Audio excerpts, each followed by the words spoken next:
Hey guys, welcome to DevOps School. In this video tutorial, we are going to learn about Kubernetes. Kubernetes is developed by Google and it is an open source platform that automates container operations. It eliminates many of the manual processes involved in deploying and scaling containerized applications. After going through this tutorial, I promise you that the concept and understanding of the Kubernetes will be absolutely clear to you.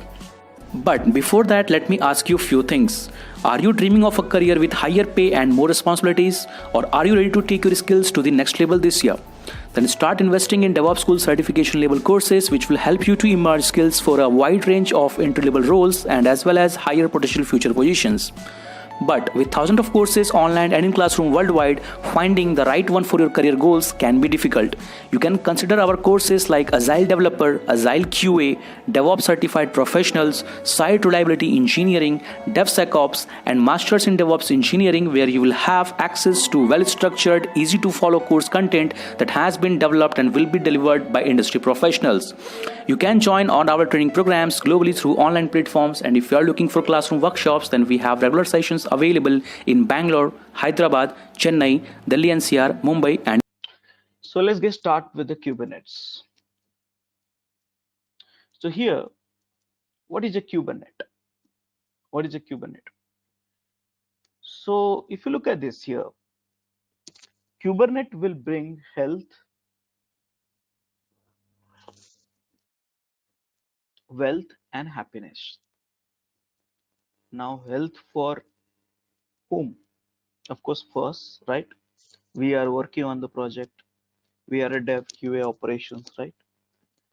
So it will help you to build and maintain your health and also wealth for the organization. Okay, it will generate a wealth for organization by reducing the cost. Many ways we'll understand that, and happiness for both of us, our organization as well as mine, because many ways we have to you get the benefit. Now we need to understand how come Kubernetes will help me to have a better health. How come Kubernetes will help organization to generate a wealth, and how can this give us the happiness? So if you want to understand this one, how, then you need to understand what is Kubernetes. You need to understand the architecture of Kubernetes. Then you have to install Kubernetes. And then you have to work with the pod. What is a pod? We will discuss. And then working with the deployments and many more services. So yes, let's find it out. How come you can get health, wealth, and happiness? So what is Kubernetes? So in order to understand the Kubernetes, we need to understand four important questions. Where did it come from? What does it do? What does the name mean? And why do we have it? Four questions. So yes, Kubernetes is born in Google and it got donated to CNCF in 2014 as part of the open source initiative. This product is written in Golang. Source code, you can find it on the GitHub. Official website is kubernetes.io. You can chat with the teams of Kubernetes on slack.kx.io. Various official meetups groups are there. You may join it. So this is a little bit of introduction about what is Kubernetes. Next question is, where did it come from? So Kubernetes, the evolution of the Kubernetes is something which you can say it's coming from the concept of Borg and Omega. Now, what is a Borg and what is Omega? I do not have much information about it. But the one thing which I know very well is this is the platform, a Borg and Omega, on which the Google services are running, and Google services are running cheaper, highly available, not even 1 second of downtime is there, and with the minimal employees, minimal people, they're able to run such a vast infrastructure which you cannot imagine. Also, no one knows that those information, right? how many servers Google is using to run such a vast amount of infrastructure. So who's managing those infrastructure? Borg and Omega. There are many information available in the public domain.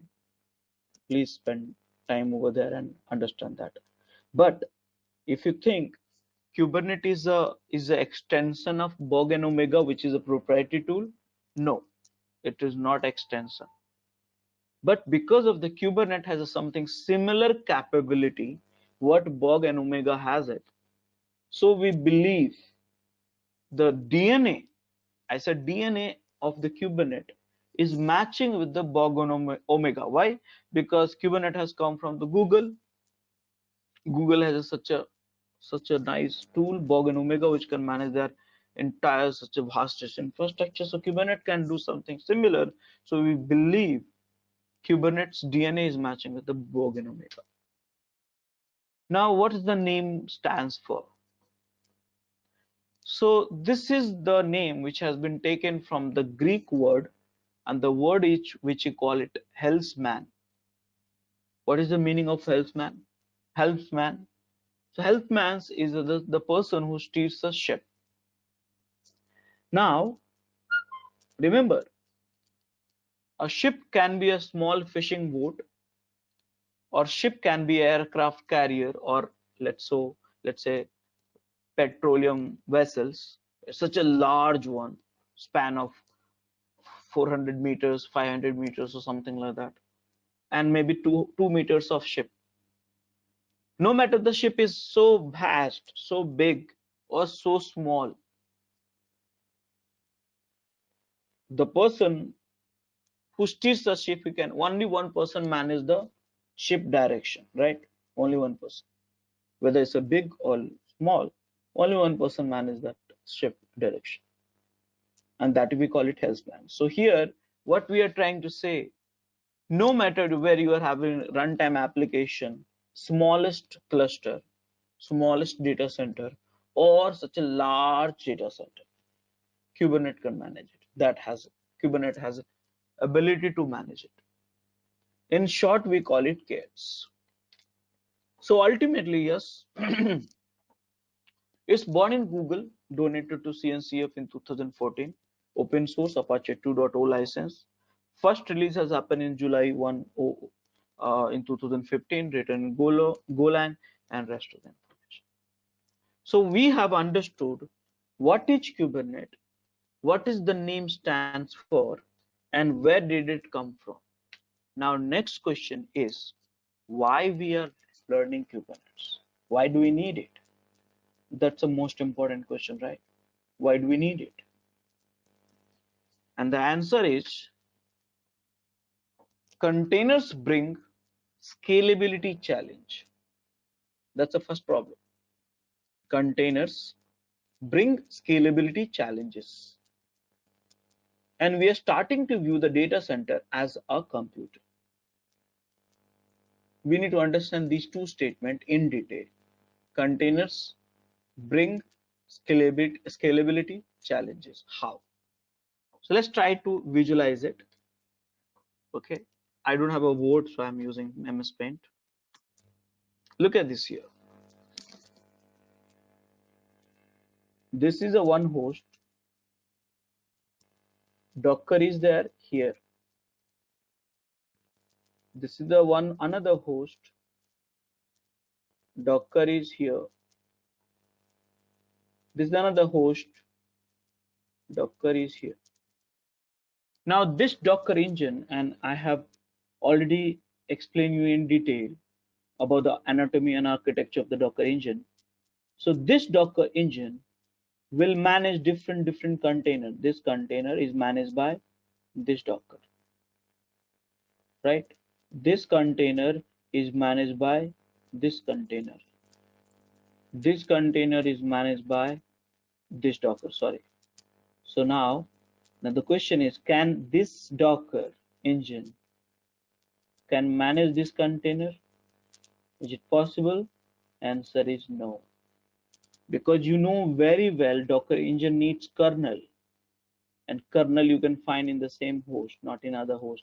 Kernel cannot be communicated like a network or something like that. So here that is not possible. So here, look at this. You want to run application fastest way, cheapest way. You have started learning and exploring the containers, and you have learned it already. But the question is, it's not about you. You are running containers in your laptop. It's about how can I run container at the large scale, not container at the large scale, because that's how you want to bring into the production, right? So not your containers is running in one machine, but hundreds of machines. Now the question is, who will manage these hundreds of machines? Who will manage? Do we have Docker is having any capability to manage? No. Docker is not having any capability to manage multiple Docker hosts. But in the production, you have hundreds of hosts, and each host you have hundreds of containers. So very difficult to manage it. Okay. Now next question is, now let's say in this scenario, I have a 6 container. Tomorrow I need 7 container, or let's say 8 container. Okay. How do I decide these 2 containers should be created here, or here, or here? How? Who will take up a call? Like, I want to do the big billion sales, I need a more containers, right, to run it, to support my sales. So I need a more container. So where do I create the container? So second problem is, how can we decide the containers should be added in the this many machines? Which machines? Who will decide? Second problem. Third problem, let's say this container got issues with it, this host got issues with it, container got offline due to certain reasons. Your desire, how many containers you wanted to run? 8, because of 880 traffic. I'm just giving you some lame example. But suddenly you think about it, this containers got offline, this node got offline. Now let's say you got a 6 container and holding 80 traffic. That means user experience will be not good, right? Correct. So what we do? So replacement container should be created here, or some new node should be added, and where this should be replaced. Who will take up this production environment call? Who will take up? Getting my points? Now let's say, are you going to wake up in the night 3 o'clock, 2 o'clock as part of the L1, L2 support, L3 supports, health issues, right? You have to get up because the production line is down or minimized. So you have to fix that, right? So who's going to, are you going to fix this or something else? Fourth problem.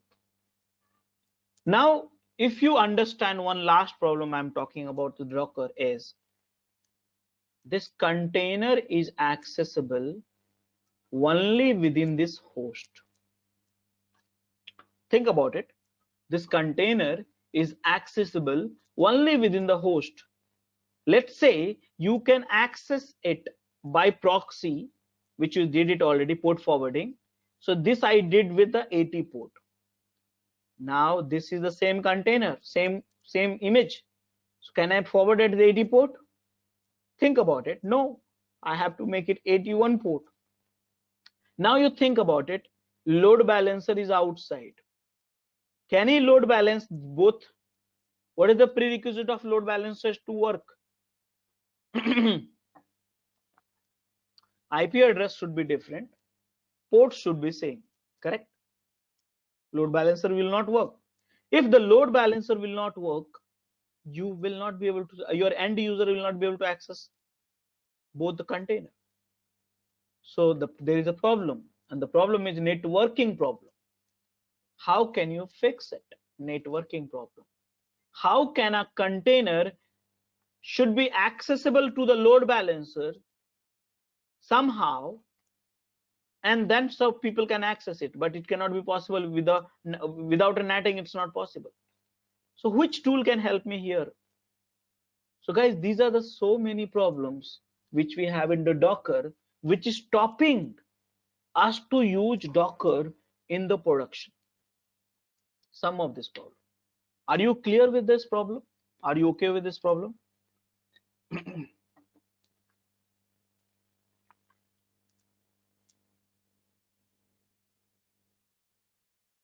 Did you understand this problem?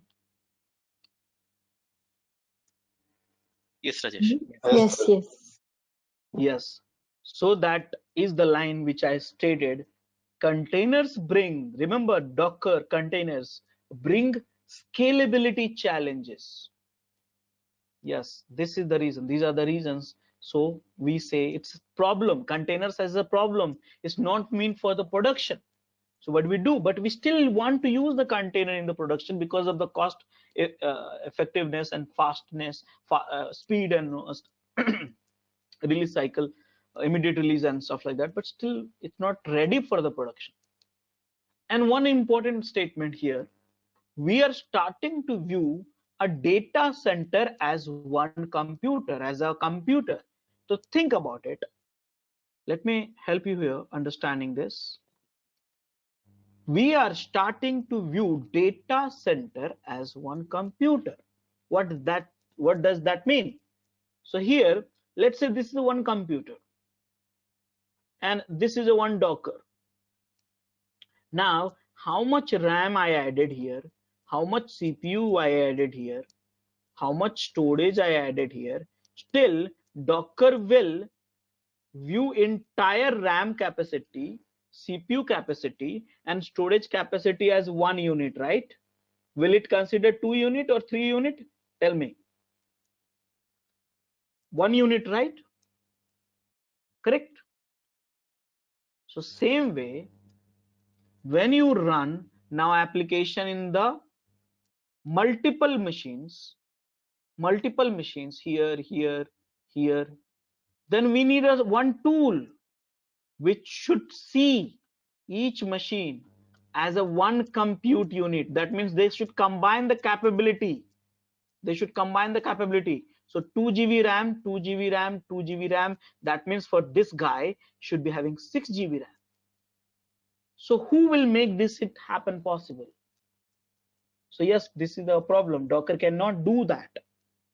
So we need some other tools. So containers bring scalability challenges. And second is we are starting to view the data center as a computer. Okay. So who can solve this problem? The question mark. Kubernetes can manage it. Yes. Kubernetes can help you to solve the scalability challenges of the containers. And Kubernetes view one computer of your data center or hundreds computer of your data center as a one compute unit, one storage unit, one network unit. Think about it. So your problem is solved. Now the question is, Kubernetes can do everything for you. But the question you should ask, how this Kubernetes is able to do all these things? So guys, first thing you have to change your mindset. It's important. From last 2 days, you have been asking many questions. Seeing the logs, seeing the environment variables, seeing the containers. I want to see this container. I want to see that container. I want to go inside the container. I want to use that specific container. I want to browse that container. I want to set the environment, port, volume, this, that. That you are not going to ask me now. Why? Because you are in a cattle business, not anymore in a pets business. Remember, when you are in a pets business, that means if you have a pet in your home, what do? You have a one special pet, two special pet. So what you do, you take care of him or her. and then shower them, feed them, play with them. Anything goes wrong with that, let's say dog or pets, then you take them to the doctor, right? And you get well soon. Everything you do it. But guys, now you have to behave like you are not in a pet business. Now you are in a cattle business. You are the owner of cattle business. That means your mindset should set, okay, I need to deliver 1,000 liters of milk. That is your end goal. You are in a production, remember. At any given point of the time, your 1,000 servers should be up and running. At any given point of the time, you should deliver 1,000 liters of milk every day. No one wants to hear how. So let's say if some of the cattle are not performing and which is impacting your production line, what you will do? You will not stress upon, and you will replace the cattle, the one which is not performing, with a new cattle. But you will not compromise with the 1,000 liters of milk every day. So this is the kind of same mindset I want you to build it, because you are in the Kubernetes, operations, production. Your job is to run thousands instance of application at any given point of the time. So now the question is, if it is becoming, because of any reason, it's become a 999, that you need to solve it, not you. Kubernetes will solve it. How? We'll learn about that. So yes, you have to change the mindset, pets versus cattle. So here, cattle, the production line should be not compromised. So with that, what is a Kubernetes? So Kubernetes, typically we call it, is a container orchestrator tool. Yes, it orchestrates the containers at the multiple host and manage it. That's the reason we call it orchestrator. Kubernetes is also a workload placement. What is that? So Kubernetes only can do workload placement. That means it will assign which node, which container should run. So that job is also taken care of it. Why? Workload placement, because Kubernetes view entire data center as one computer, and wherever you have a CPU and RAM availability, Kubernetes knows that and assign the work. That means containers, run those containers in those nodes. Who will do that? Docker cannot do that. Kubernetes can do that. Kubernetes can also help you to get the infrastructure abstraction. That means you don't need to know the complexity of the infrastructure. You just need to tell Kubernetes, forget about the rest of the things, how it works. But you just need to tell the Kubernetes, I want this, and Kubernetes will get you that. Simple. And Kubernetes also helps you to manage the desired state. That means I want to run at any given point of the time 1,000 applications, 1,000 containers, 1,000 instance at any given point of time. It should not be 999 and it should not be 1,001. Who will manage it? Kubernetes. You're not going to get up in the late night and you are not getting a call of L1, L2 saying that, okay, production is down, please work on it. Health issues, you have it. So you'll be happy, right? Because no one is calling you now for the L1, L2, L3. Who is managing everything for you? Kubernetes. So in short, now hopefully you understand what is a Kubernetes.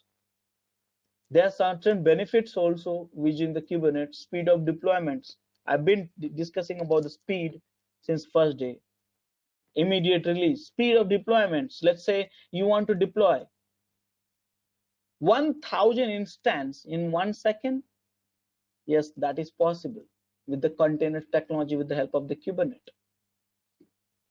Ability to observe changes quickly. That means you want to upgrade your software from 1 to 2 very fast. Within a second, you can redeploy the whole new changes. Something gone wrong in the deployment? Yes, you can get ability to recover quickly. That means you can roll back within a few seconds.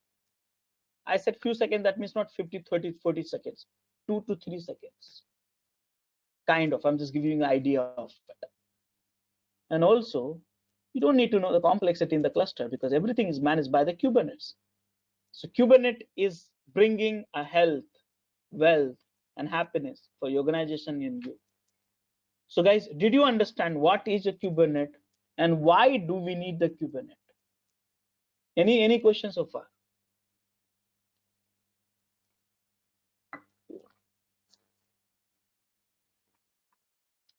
Any questions so far?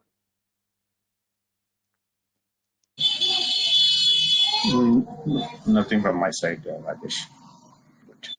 Okay, I have so I have one question. Yes, please go ahead. I think Kubernetes can go offline or can down. Is there any resolution for that? Yes, we have it. Yes, we have a high availability Kubernetes cluster. One is getting down, no problem. We'll have a second one automatically will be acting and taking care of your work. So I'll discuss about that. Okay. So with that, Kubernetes is moving fast. This is the new technology which is happening. It's a new technology from it's gone, become very popular from last few years because of the container popularization.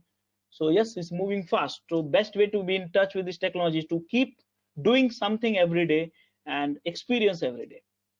So now the question is how this Kubernetes can do so much of magic. How the Kubernetes can do so much of magic, bring the health, wealth, and happiness. And the answer is hidden in the architecture of Kubernetes.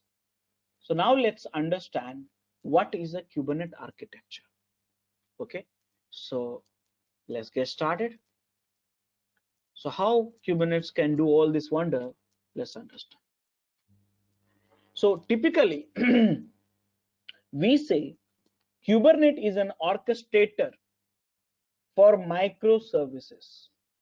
Now, what is a microservices? So remember, the evolution of the software is like that.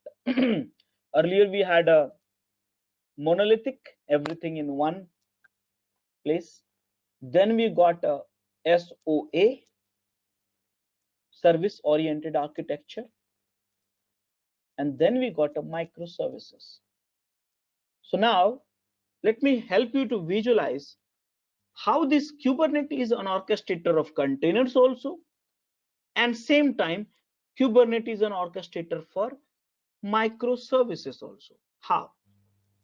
So I don't know how many of you understand the microservices concept. Let's say this is the monolithic one software. This is the one software has multiple feature. Let me make it a little bit small, I guess. This is the one software and has a multiple feature 1, 2, 3, 4, 20, 30, 40, 50. To develop this software, how many people are working together? 100 people. How many meetings you are having every day? How many emails you sent every day? How many discussions you have every day? How many plannings you have every day? So much.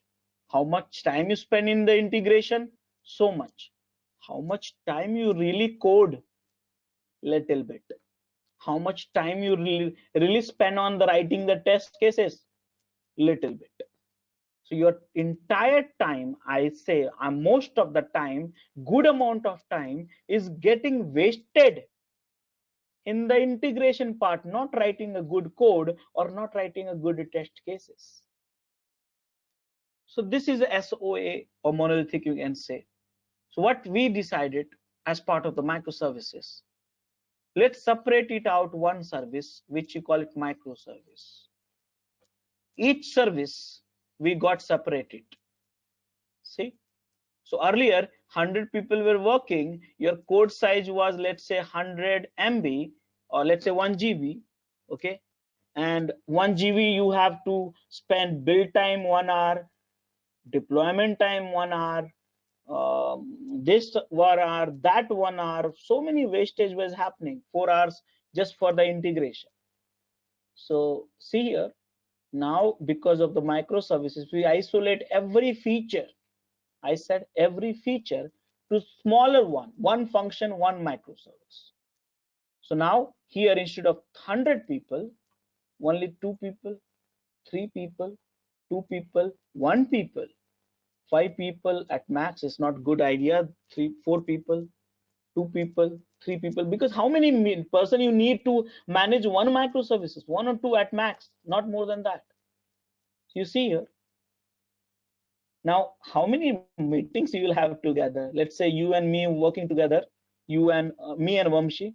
How many meetings you want? How many emails whom you're going to send an email to? No, we just sit together and work.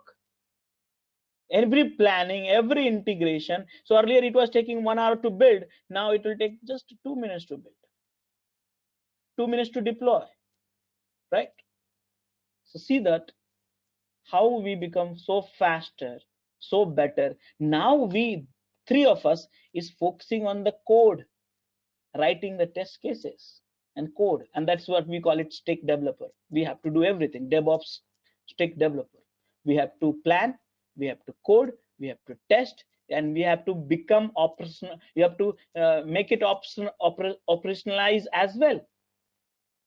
Now how these microservices will the most important thing is how these microservices will communicate with each other. I'm saying communicate with each other. Who will help me? How these microservices will communicate with each other? Which microservices can communicate with which microservices? What should be the response and what should be the request? Who will monitor this? That answer is Kubernetes. That's the reason here it say Kubernetes is an orchestrator for microservices app. Are you getting the sense of this power of Kubernetes?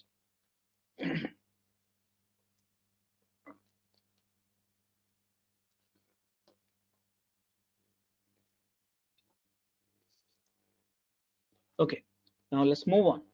Look at this here. This is the one football ground, okay? And here we have a team, and here we have a manager. So what do you think? What should be the objective of the each member of your team, football soccer team?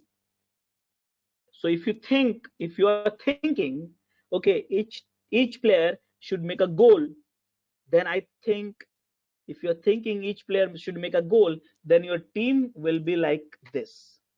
Everyone will be near to goal post. No one will make a goal.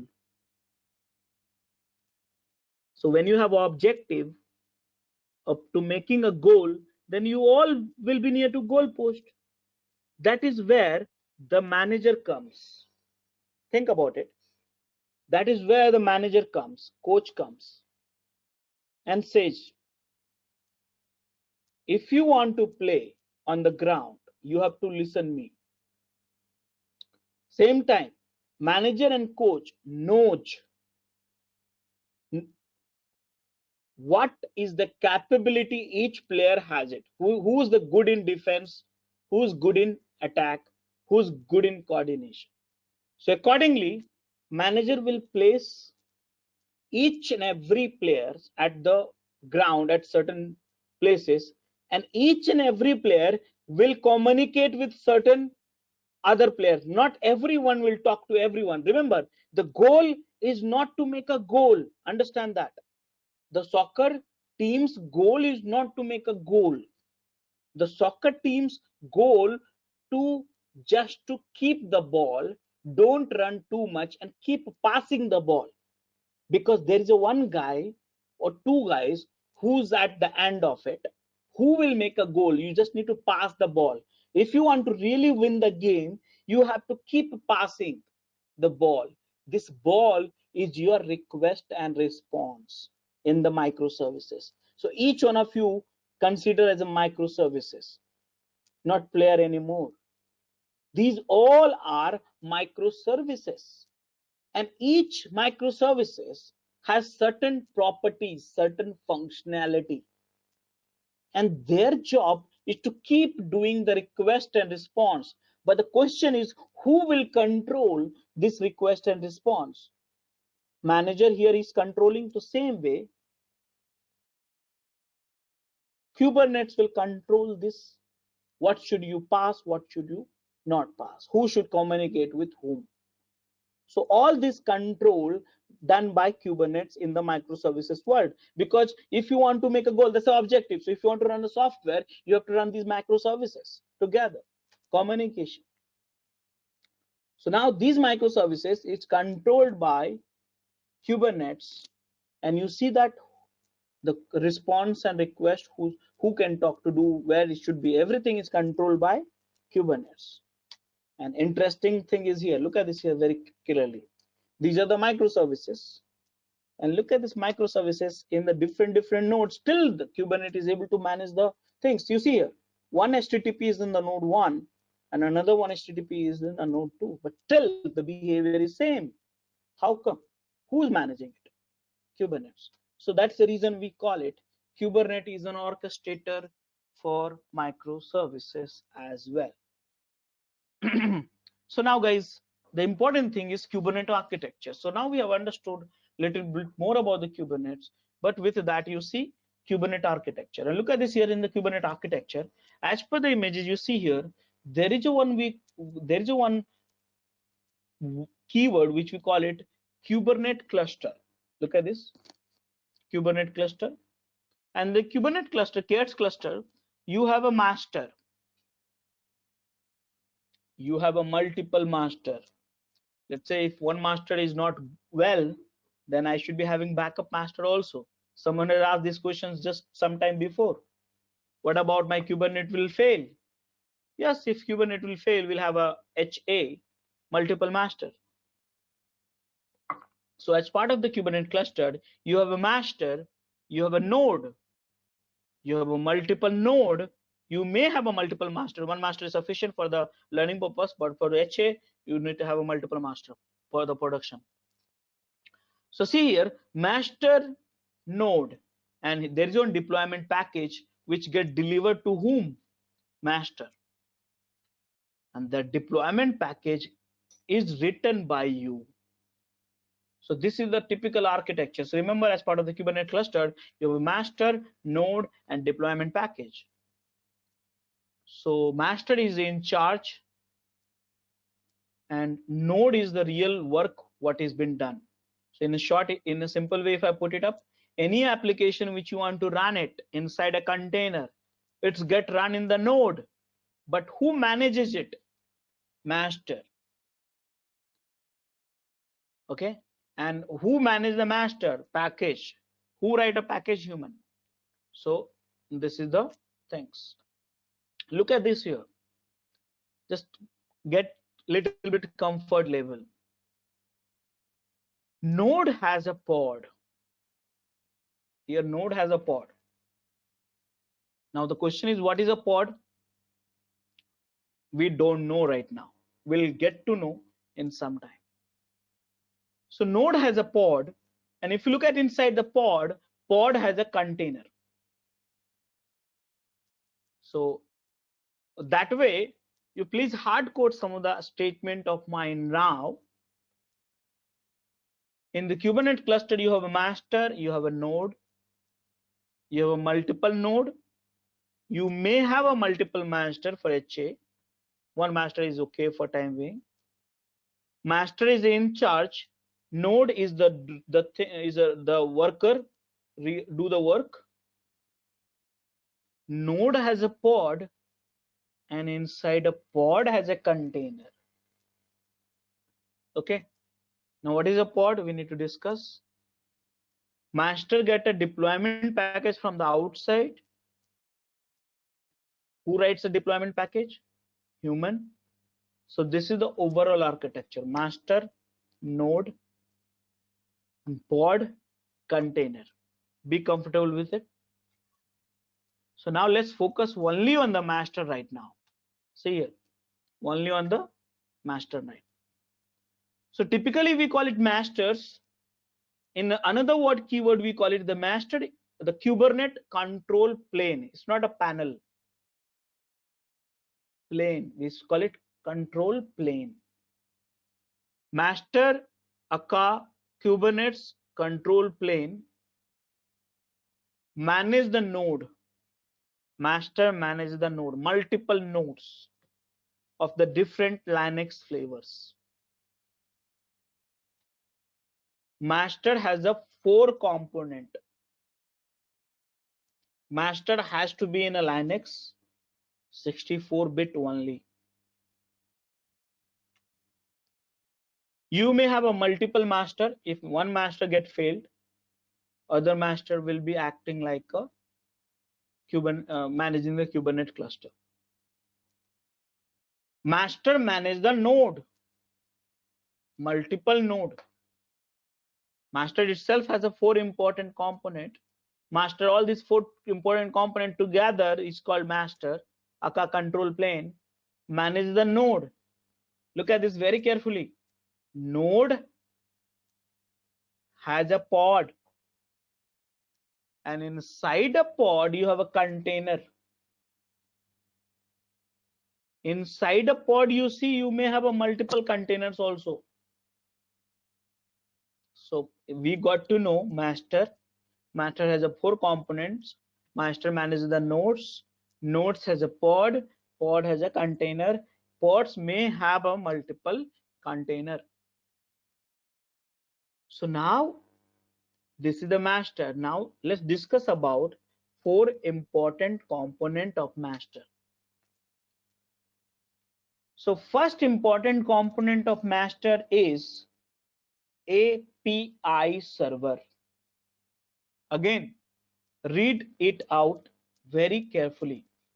It says API server. It's API server. There's a 2 word, API and server. That means this component has a lots of API endpoint, and that is the reason we call it API server. In simple way, if I want to say, this is the one place where you have all the functionality written about the Kubernetes, and if you want to do anything with the Kubernetes, you can communicate only with the API server. It's a server of APIs, remember. So what is this? So API server is one of the most important component of the master, which has a multiple endpoints. API, any feature available in the Kubernetes cluster, you can access only and only through the API server. Typically we call it API server is a front end to the control panel. Control panel means master is a front end to the control panel. Front end means anyone who wants to communicate with the master, he will have to communicate with the API server. Now this API server exposes the REST APIs. That means using the REST API you can communicate with that. And this API server always consume JSON. Okay. So this is the API server. Okay. Second important component, what you have is cluster state. See, any instruction you want to send it to the master, API server is a front end. It receives it. It receives it, but we need to be stored it somewhere, right? So that storing is happening in the cluster store. That's a second store, a second component. So this component is having the persistent storage. What is stored? Is store the cluster state and configuration, everything. So any communication which is sent by to API server by anyone in a cluster or outside of the cluster is been sent to the sent for the storage inside the cluster store. The cluster storage is powered by etcd database. It's a distributed database, consistent. You can watch it. And this is the source of truth for the cluster. That means if anything which you have in the cluster of Kubernetes, if it is here in the cluster, that means it's there in the cluster. If it is not here, that means that thing is not exist in the whole cluster at all. That's the kind of things, and you want to take a backup plan for it. Okay, so this is the cluster store. Third thing is we call it Kube Controller Manager. Again, read it out clearly. It has controller and manager. So basically it's not a controller, it's a manager of the controller. That means this component manages multiple controller. Now the question is, what is controller? What is controller? So controller, one controller will do one thing. That means one thing means you have controller manager. Inside a controller manager, you have a multiple controller such as node controller, endpoint controller, namespace controller. Don't get lost if you don't know. In simple way, if I put it up, controller manager has a controller, and each controller monitor and manage the state of one thing.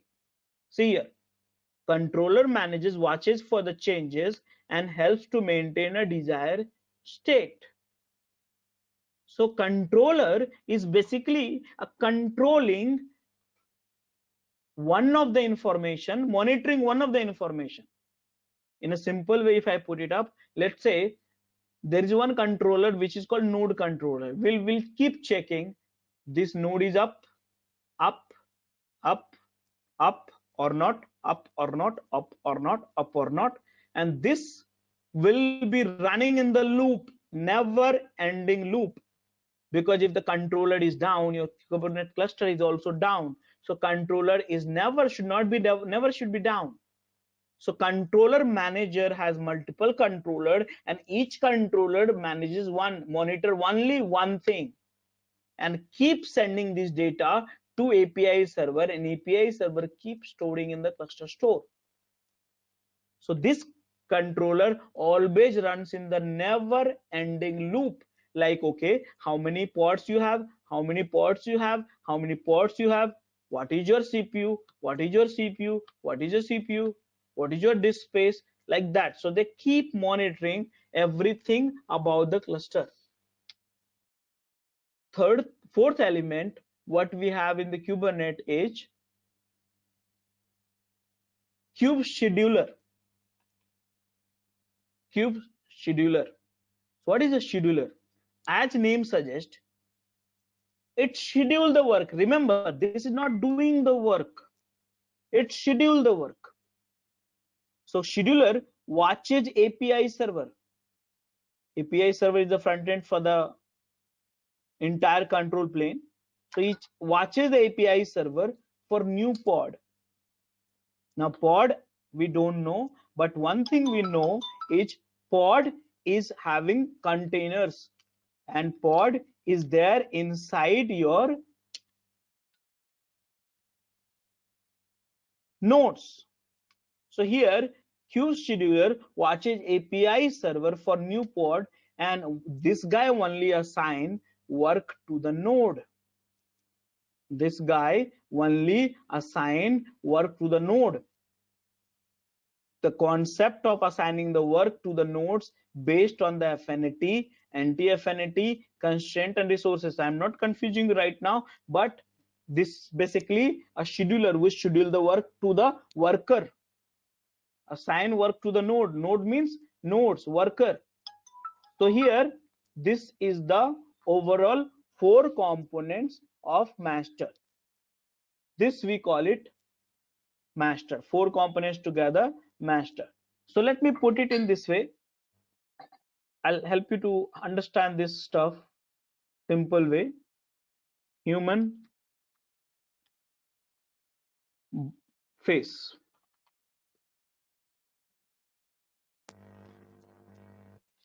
See here,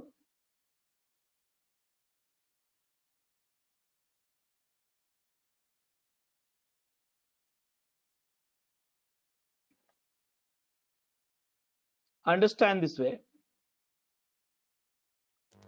See, this is the human body, right? And in human body, you have so many components. So if you consider for some time, this is your cluster, then first thing, you receive the instruction from outside. Okay. And then once you receive, then you store that into the memory. This is a memory. Your eyes keep monitoring everything unlimited way without stoppage. Your eyes keep seeing the whole things of your body or anywhere else and keep sending data to the storage, brain, memory.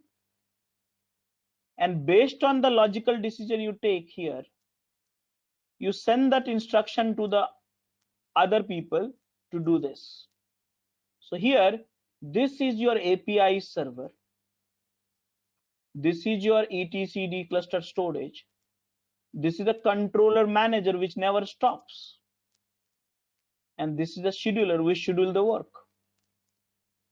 So are you able to visualize? This is called master, which manages your body and your entire interaction with the whole world. So did you understand this?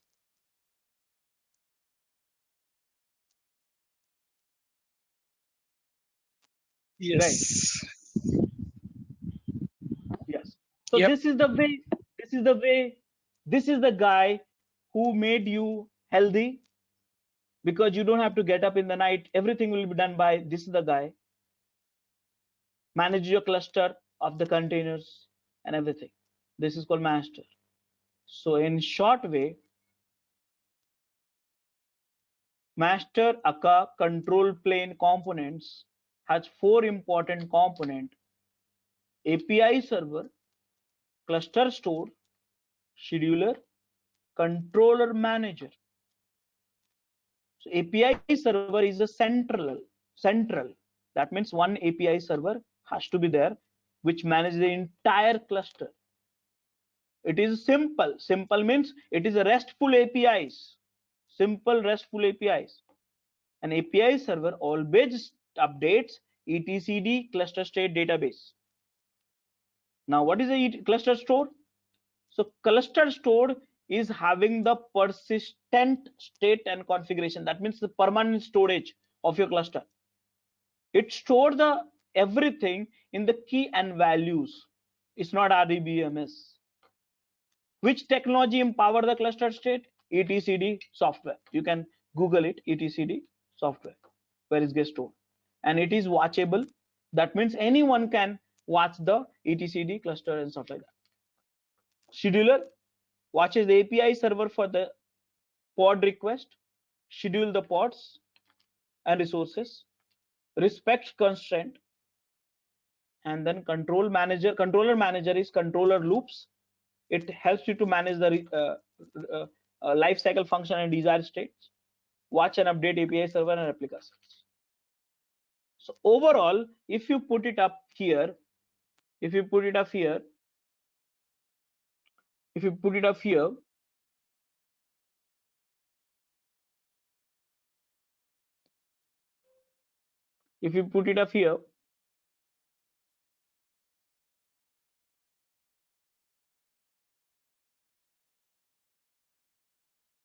look at this here.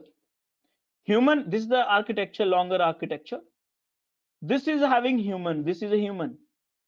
Human works from the laptop. He write a package, send to API server. What he write in package?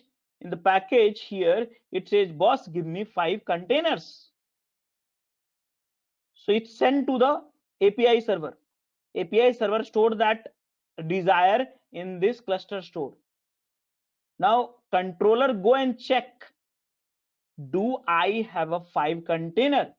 Report back to API server. It says, no, I have a 0 container. So then this guy send the request to the scheduler saying that, okay, go ahead and create 5 container, 3 in this, 2 in this. Now I'm not talking about this one, but this is how it works. Now let's say 1 container is gone here, it's become a 2. immediately controller will report back saying that I got 2 only, not 3 in this node.